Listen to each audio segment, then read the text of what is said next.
콩고.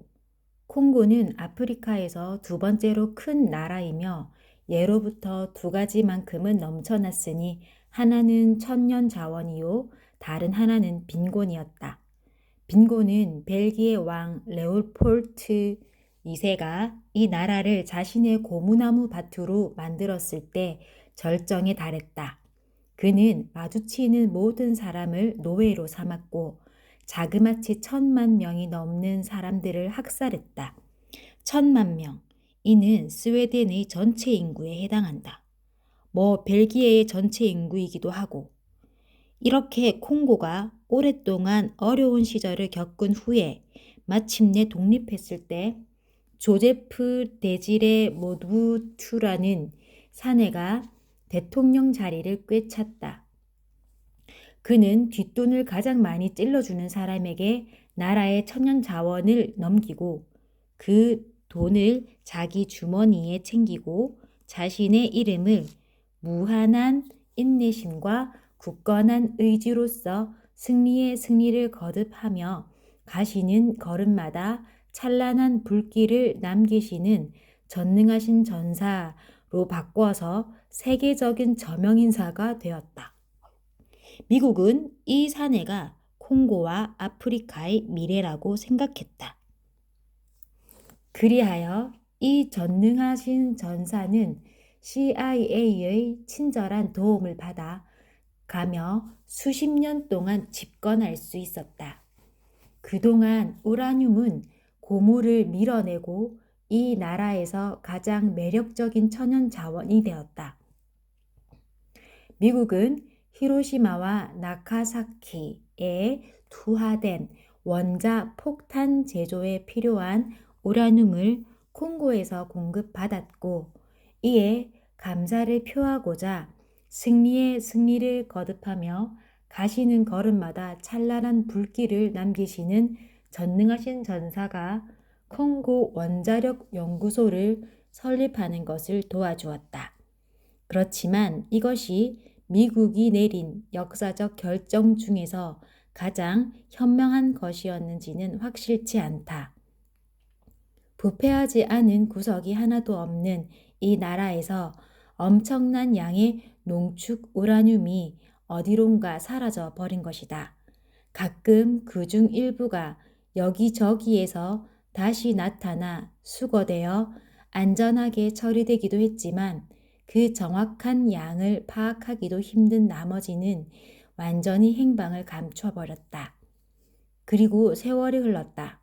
서구의 주요 안보기관들은 자치를 감춘 금속을 찾는 일을 포기해버렸다.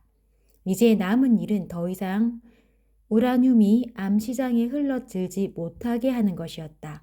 어떤 이들은 적어도 사라진 우라늄의 힘이 한 해가 갈 때마다 계속 줄어든다는 사실을 위안으로 삼았다. 그러나 독일 총리 앙겔라 메르켈은 이런 장밋빛 희망을 품기에는 아는 게 너무 많았다. 메르켈 여사는 세계 대부분의 지도자들보다 오랫동안 권좌에 있었고 다가오는 가을에도 재선을 기대하는 터였다. 물리학도 출신인 그녀는 사라진 동위 원소가 그녀의 나라의 실제적인 위협으로 부상하는 날 그녀는 총리 자리를 잃게 된다는 걸 알고 있었다. 그녀는 나이가 63이고 28년 동안 정치를 해왔지만 아직도 줄 게 많았다. 하지만 그녀 자신의 반감기는 45억 년에 달하는 우라늄의 그것에 비하면 훨씬 짧은 것이다. 북한. 김정은은 자기가 원해서 지금의 그가 된 게 아니었다. 그에게는 형이 둘 있었는데 그중 하나는 도쿄 디즈니랜드에서 유쾌한 시간을 보내고자 가명을 사용하여 가족까지 데리고 나라를 빠져나감으로써 황태자 자리를 제 발로 걷어차 버렸다. 도쿄, 그것도 디즈니랜드. 둘 다 한심한 선택이 아닐 수 없었다. 그리고 둘째 아들은 아버지 김정일이 보기에 약해 빠진 녀석이었다. 다시 말해서 김정일은 아들이 동성애자일지도 모른다고 의심했다. 여기서나 거기서나 자기가 원하는 사람을 사랑하는 것은 주위에 문제를 일으키는 모양이다. 김정일은 꽤 나이가 들어서야 영원한 주석 김일성의 자리를 물려받을 수 있었고 자신의 막내 아들도 이와 유사한 준비 기간을 갖기를 바랐던 것 같다. 하지만 우리네 인생의 문제는 왕이 됐든 거지가 됐든 누구나 죽는다는 사실이다. 20대밖에 안 되는 새파란 청년이 갓 사망한 아버지의 유업을 졸지에 이어받게 된 것이다. 아니 그 이상을 해야 했으니 역사 속으로 사라진 그의 아버지는 배고픈 백성을 굶주린 백성으로 만들어 놨기 때문이다. 게임보이에 열광하던 어린 김은 단 몇 달 사이에 사성 장군이 되었다. 각국의 분석가들은 그에게 큰 기대를 걸지 않았다. 산전수전 다 겪은 부하들을 거느리게 된 새파란 애송이 분명히 좋지 않게 끝나리라. 맞다. 아주 좋지 않게 끝났다. 바로 그의 고모부와 다른 장군들이 말이다. 어쩌면 그들은 어떤 음모를 꾸몄을지도 모르는데 어쨌든 계획을 다 세우기도 전에 제거되어 버렸다. 어린 김은 그렇게 호락호락한 인물이 아니었던 것이다. 고모부는 불륜 등의 제목을 뒤집어 쓰고 사형에 처해졌다. 하지만 정작 김정은은 자신의 아버지가 3명의 여자에게서 5 자녀를 가졌다는 사실을 12페이지에 달하는 판결문에 어디에도 나와 있지 않았다.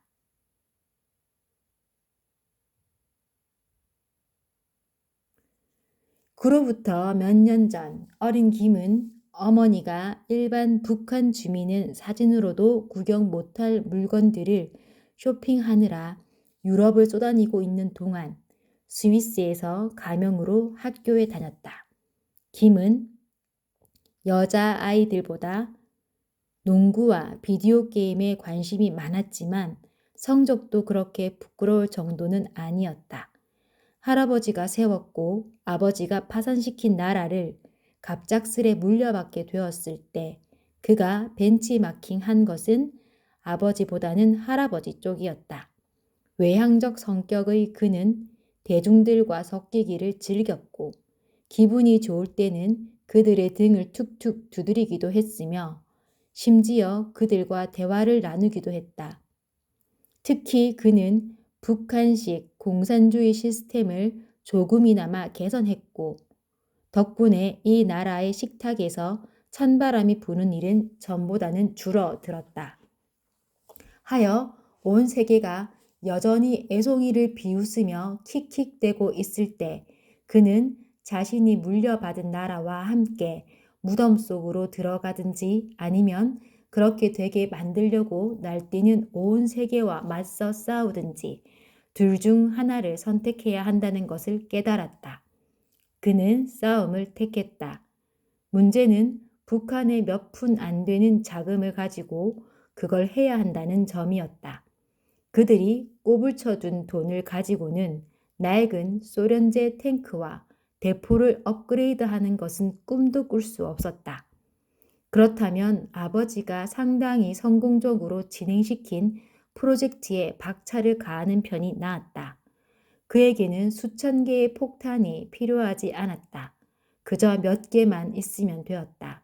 똘똘한 놈들로 말이다. 한마디로 핵폭탄이 필요했다.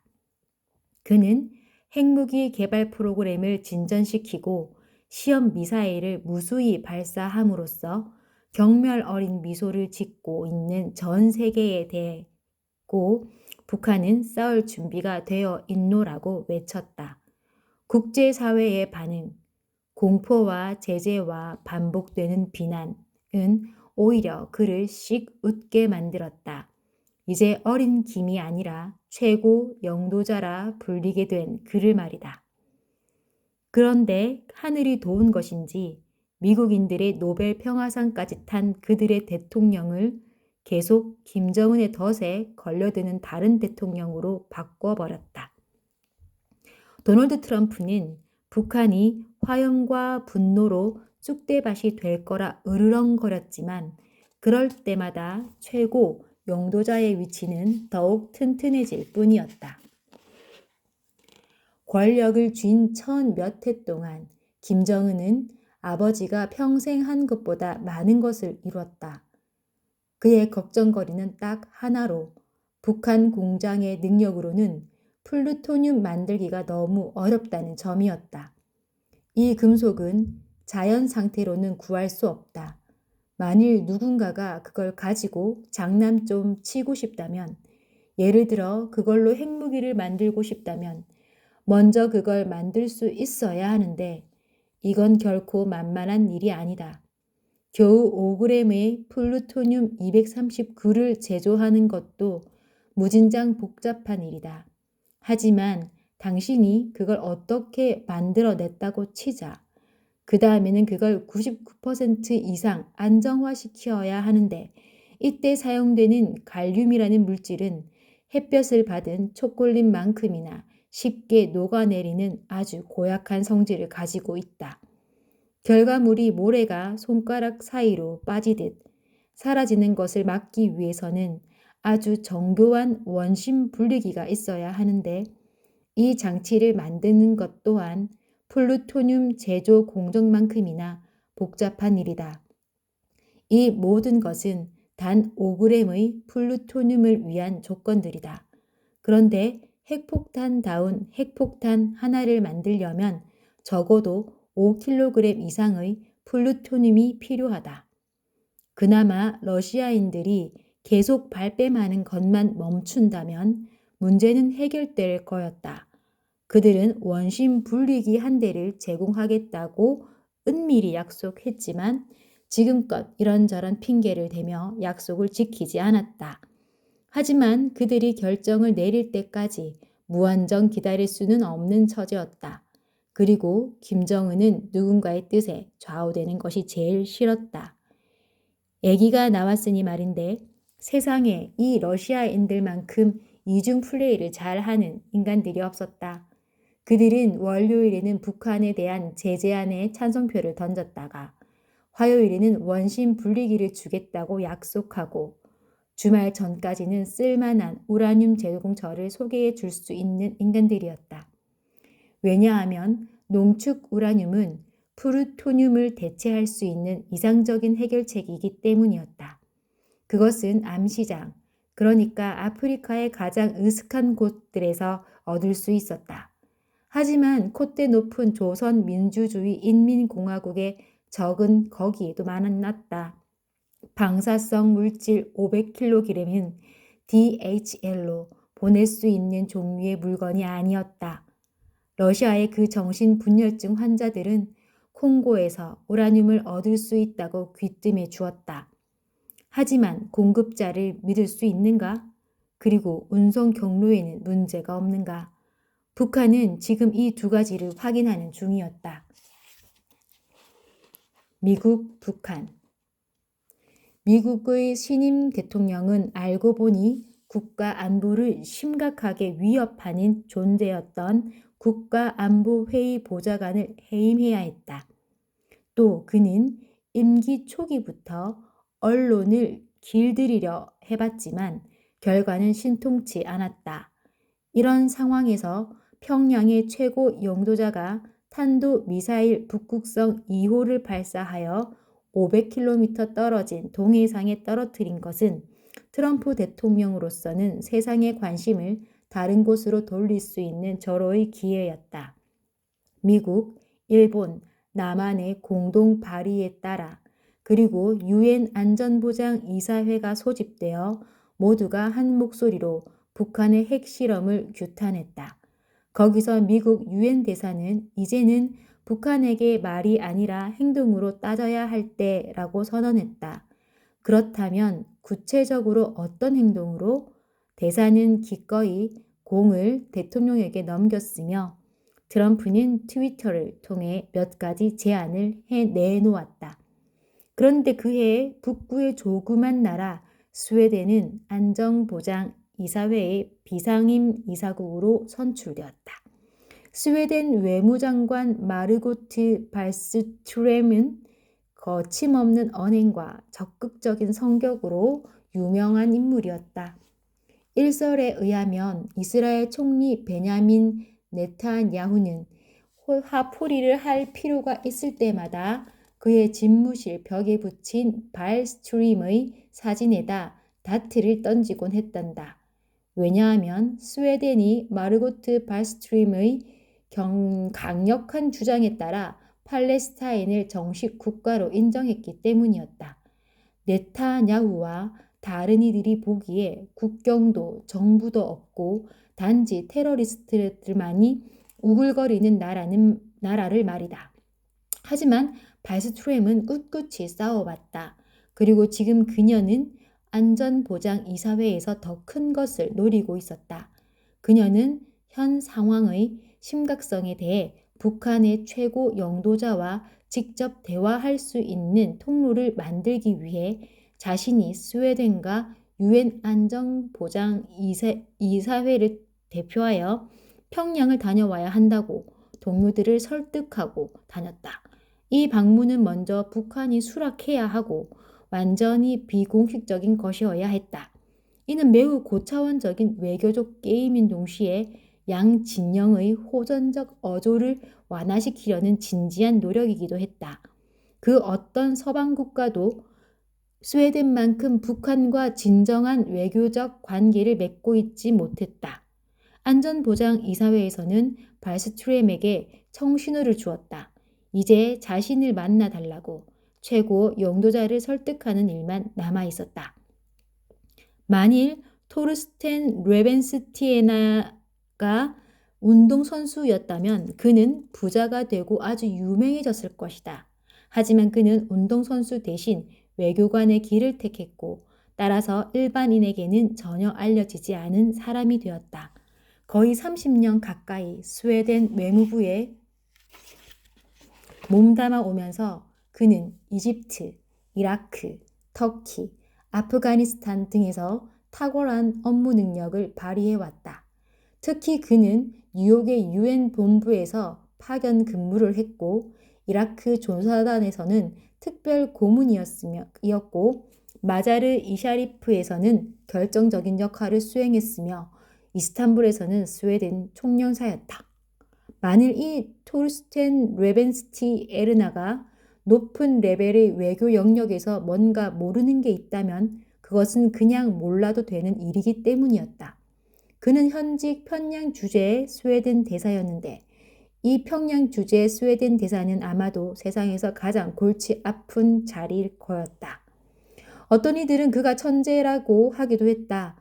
어쨌거나 북한 사람들을 은밀한 협상 테이블로 데려오는 아주 미묘한 임무가 이 남자에게 떨어졌다.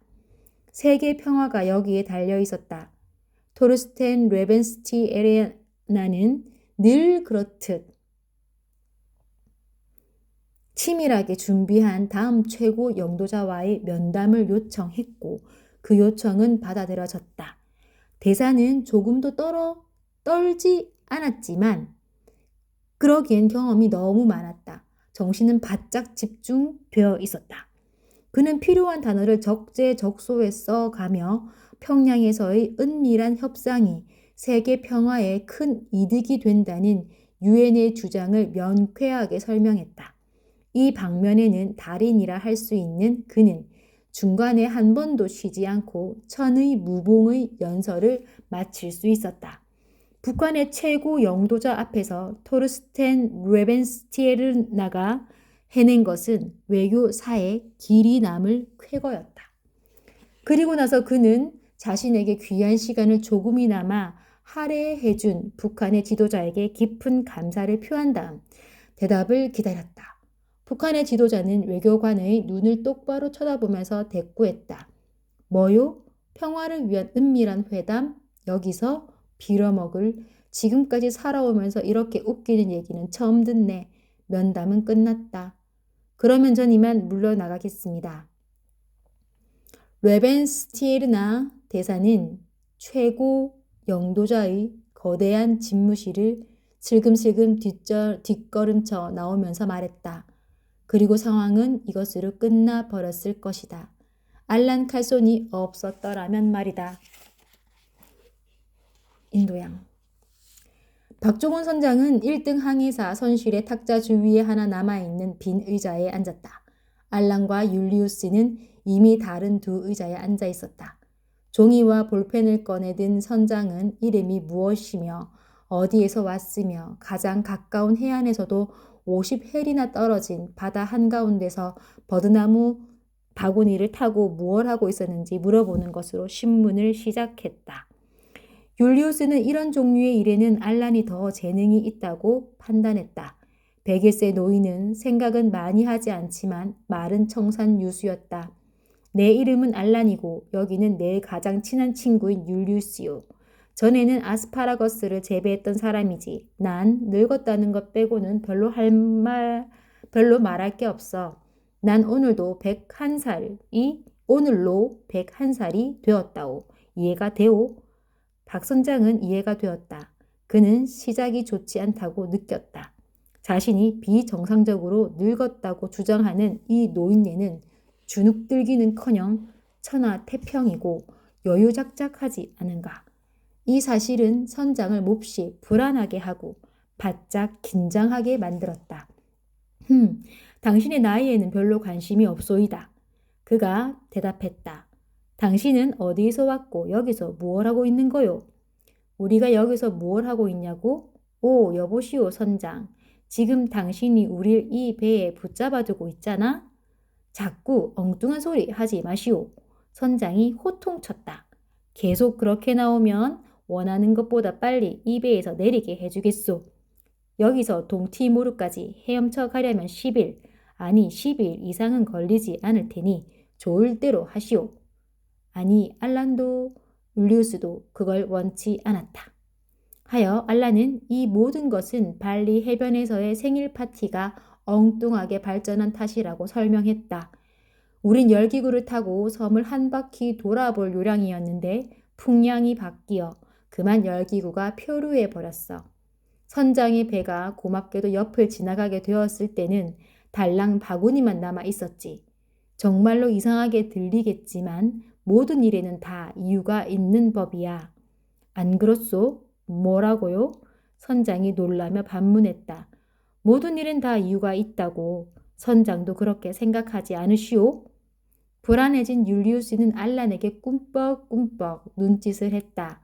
지금 입을 너무 많이 놀리는 것은 좋지 않다고 신호하고 싶었다.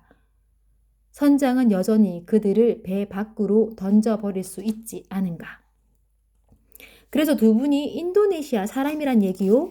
선장이 미십쩍은 표정으로 물었다. 아니, 우린 스웨덴에서 왔어. 스웨덴은 아주 멋진 나라지. 선장도 가본 적이 있으시오? 아니라고? 오, 꼭 한번 가볼 만한 가치가 있는 곳이라오. 겨울에는 눈이 내리고 여름에는 해가 무척 길지.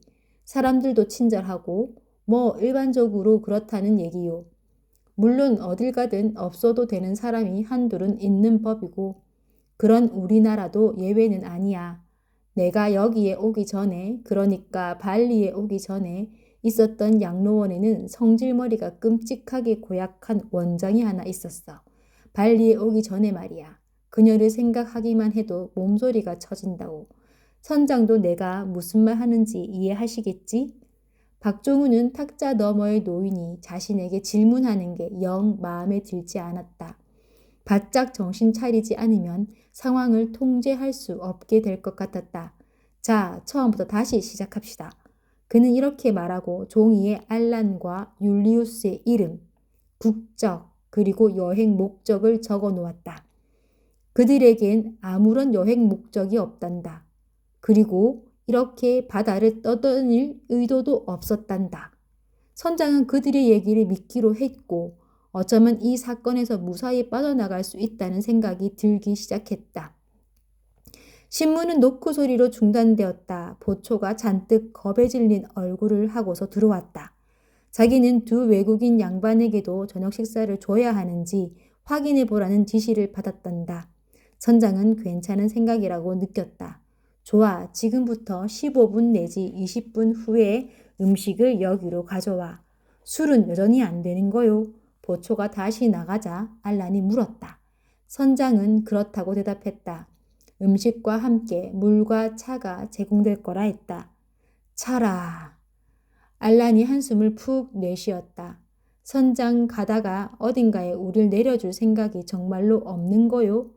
그건 화물과 내 목숨을 위험에 빠뜨리는 짓이오. 만일 두 분이 얌전히 지내신다면 우리와 함께 조선민주주의 인민공화국까지 갈 수 있을 거요. 우리가 얌전히 지낸다면? 그렇소. 그 다음에는 경애하는 최고 영도자 동지께서 두 분의 일을 처리하실 거요. 일전에 자기 형을 처리했던 것처럼. 율리우스는 속으로 욕을 퍼부었다. 이 영감은 그렇게도 성밥이 되고 싶나?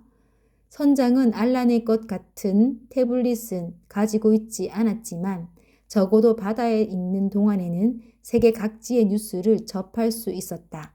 국제 언론이 최고 영도자를 비난한다는 사실을 알고 있는 그는 칼손 씨가 제국주의 프로파간다에 속아 넘어간다고 성난 목소리로 쏘아 붙였다.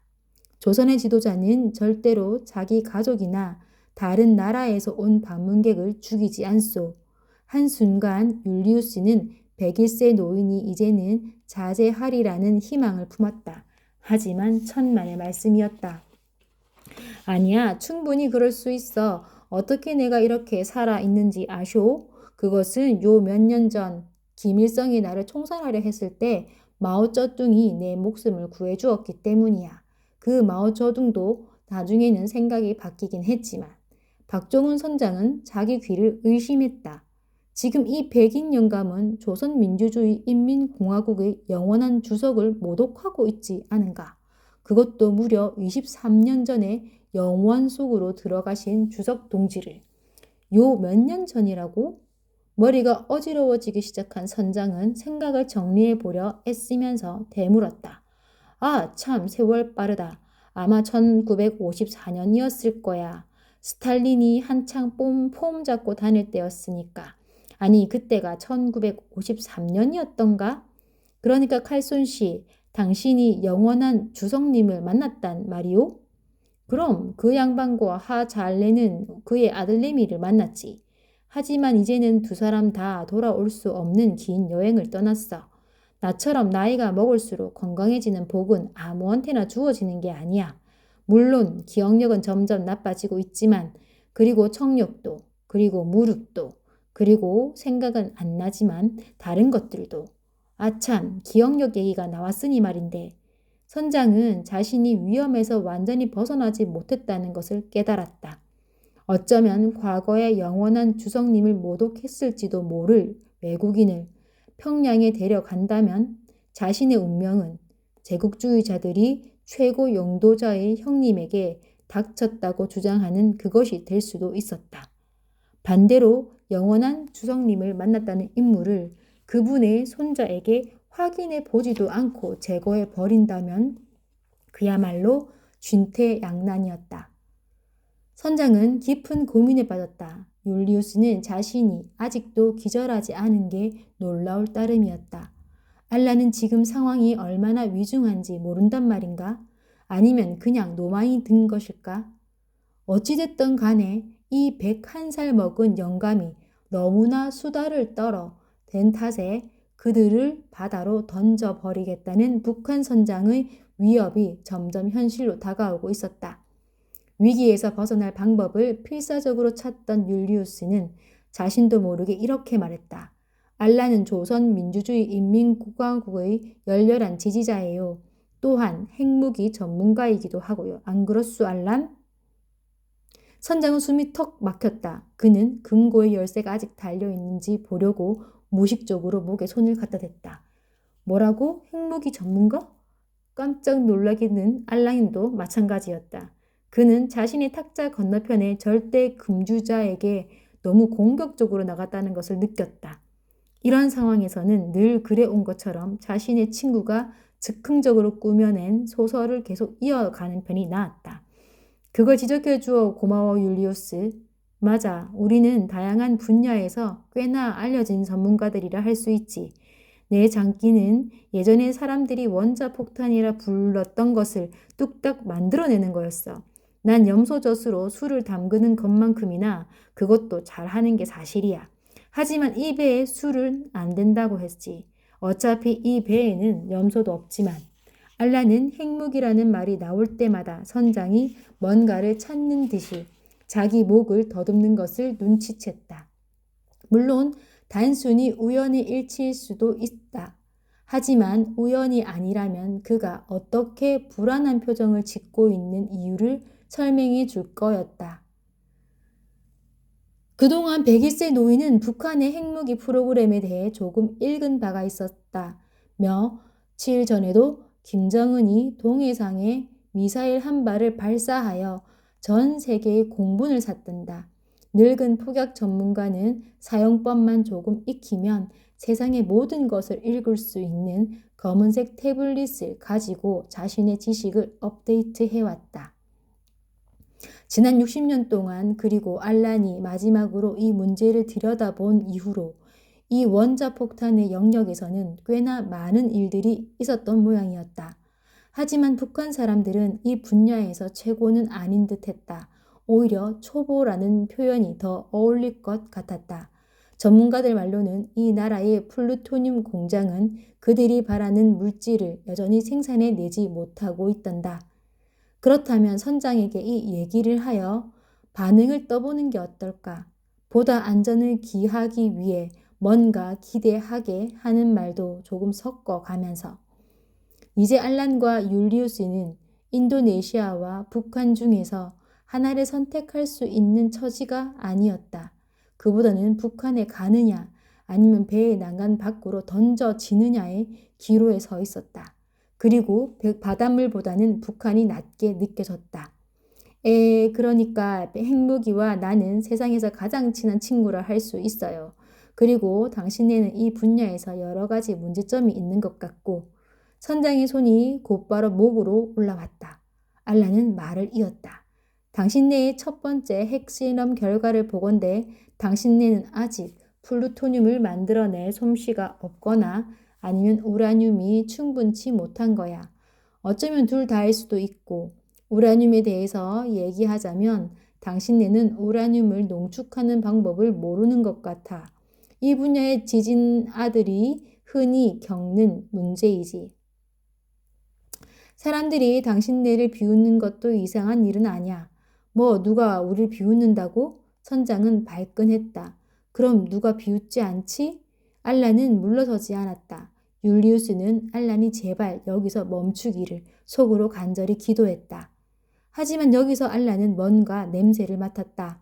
선장은 알란이 얘기한 내용 자체에는 이의를 제기하지 않고 단지 비웃었다는 말에만 발끈했을 뿐이다. 의도치 않게 이들의 아픈 곳을 찌른 건가?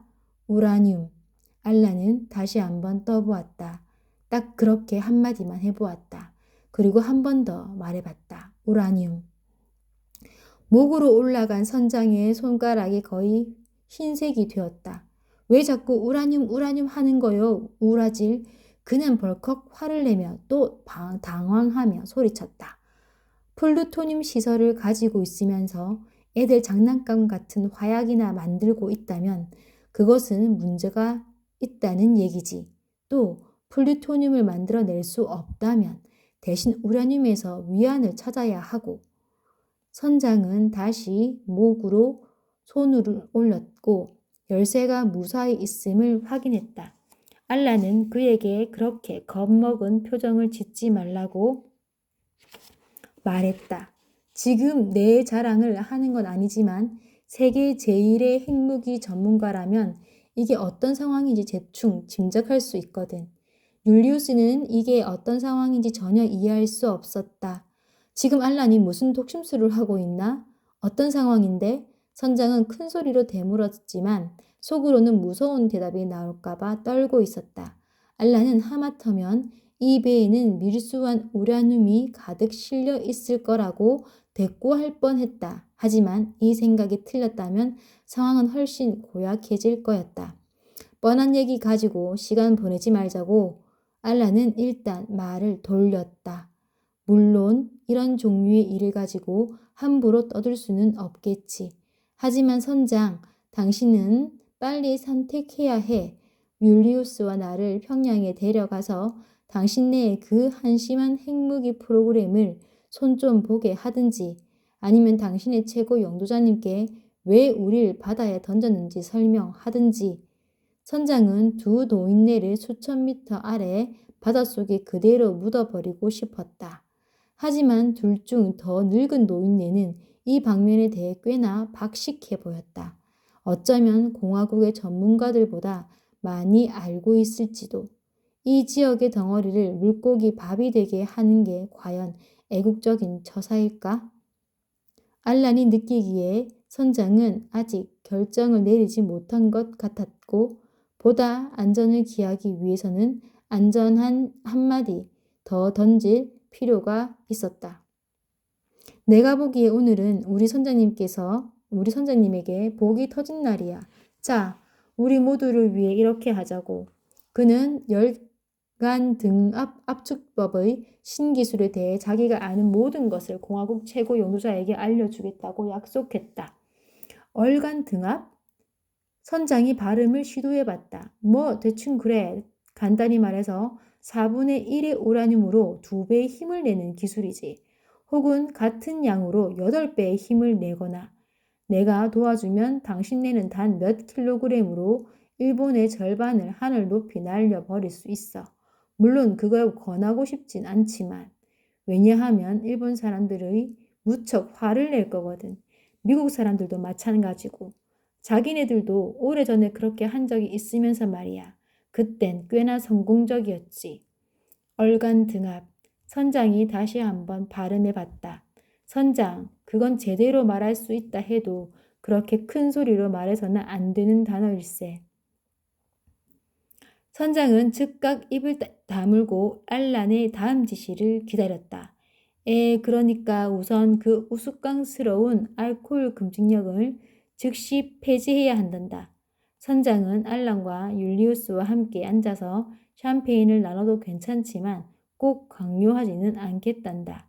그리고 만일 선장의 방에 뭔가 마실 만한 게 숨겨져 있다면 그리고 이 샴페인 병이 혼자 쓸쓸하지 않게끔 그걸 가져온다면 자신은 기꺼이 받겠단다. 알코올 금지령을 폐지하려고 선장이 되물었다. 아, 내 말이 끝날 때까지 좀 조용히 하고 있어요. 율리우스는 눈을 질끈 감았다.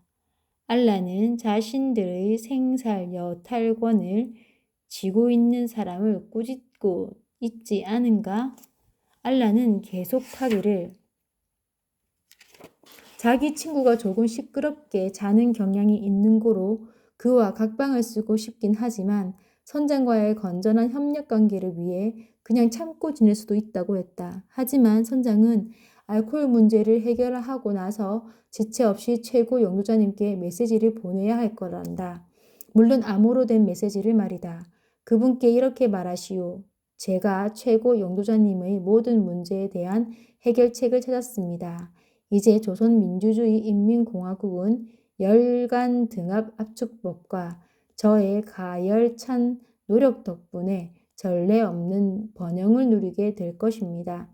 우리의 핵무기 프로그램은 지금까지 꿈도 꿀 수 없었던 드높은 경지에 올라설 것입니다. 물론 샴페인 문제가 먼저 해결돼야 하겠지만 말입니다. 그리고 나머지 문제들도. 선장은 열등히 받았었다. 열, 간, 등, 압, 축, 법. 알란이 또박또박 불러주었다. 1200열간 등압 압축법은 미국이 얻어낸 것보다도 60 내지 80 GDM을 더 낼 수 있어. 그리고 러시아에 비하면 2배나 되지. GDM. 선장은 천천히 발음하면서 받아 썼다. 2배라고 2배. 무슨 말인지 알겠소, 선장? 아니, 선장은 무슨 말인지 전혀 알 수 없었다. 율리우스도 마찬가지였다. 심지어는 자신도 그렇다고 다시 둘만 남게 되었을 때 알란이 고백했다. 그래, 내가 좀 과하게 꾸며낸 것 같아. 아, 그래요? 어느 부분에서요? 율리우스가 물었다. 전부 다. 박종훈 선장은 한번 생각해 보겠소라는 말 이외에는 다른 약속 없이 두 사람과 헤어졌다. 사실 그는 이미 충분히 생각해 보았다. 아직 상황은 위험성을 포함하고 있었지만 이 일을 통해 공화국과 자신이 얻게 될 이득이 너무 많았다. 열간 머시기 기술의 열쇠를 쥐고 있는 인물의 머리털 하나라도 건드리는 것은, 아니 그의 기분을 조금이라도 상하게 하는 것은 매우 어리석은 짓일 터였다. 선장은 마침내 결론을 내렸다. 어쨌든 그가 할 수 있는 최선의 결론을 내렸다. 곧 그는 암호화된 메시지를 작성하여 최고 용도자님께 보낼 거였다. 하지만 먼저 해야 할 일이 있었다. 선장이 떠나고 나서 10분 후 누군가가 선실 문을 조심스레 두드렸다. 알람과 율리우스를 감시하는 임무를 맡은 선원이었다.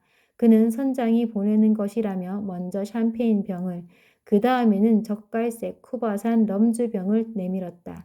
그리고 나서 두 신사분께서 식사 때 뭔가 음료를 원하시냐고 러시아로 물었다. 고맙지만 지금으로선 부족한 게 없는 것 같소. 알란이 대답했다. 그리고 이 차는 당신이 마셔도 좋소. 선원은 허리를 굽혀 공손히 인사하고 찻잔은 건들지 않고 방을 나갔다. 그리고 몇 분 후 그는 쌀밥과 갈비탕을 가지고 돌아왔다. 두 노인은 아주 만나게 그릇을 비웠다. 문제는 음식을 어떻게 소화시키느냐였다. 먼저 럼주부터 마셔야 해. 알란이 잘라 말했다. 샴페인은 디저트로 남겨놓고 말이야. 이 차는 우리가 식소를 가져왔다면 양치하는 데 쓸 수 있었을 텐데 좀 아깝군. 어쨌든 열간 등 압축법과 GDM에 대해서는 내일 같이 생각해 보자고. 우리가요? 율리우스가 반문했다.